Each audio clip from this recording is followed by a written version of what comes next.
வணக்கம் நண்பர்களே.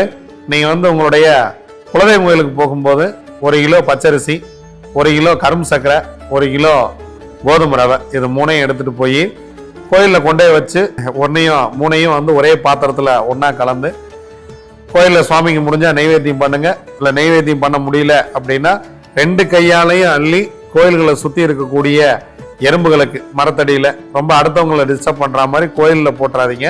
கோயிலில் காம்பவுண்டு சோறு ஓரமாவோ அல்லது மரங்கள் இருக்கக்கூடிய இடங்கள்லையோ 2 கையாலையும் அள்ளி இதை போட்டுவாங்க.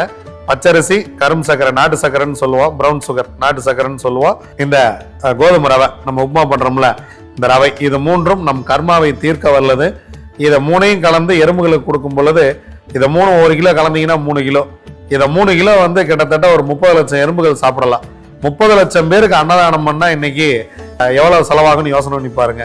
ரொம்ப சாதாரணமாக நம் குலதெய்வத்தில் ஒரு 30 லட்சம் பேருக்கு அன்னதானம் செய்வதற்கான எளிய வழி ஒரு முறை செய்து பாருங்கள். வாழ்க்கை வளமாக இருக்கும்.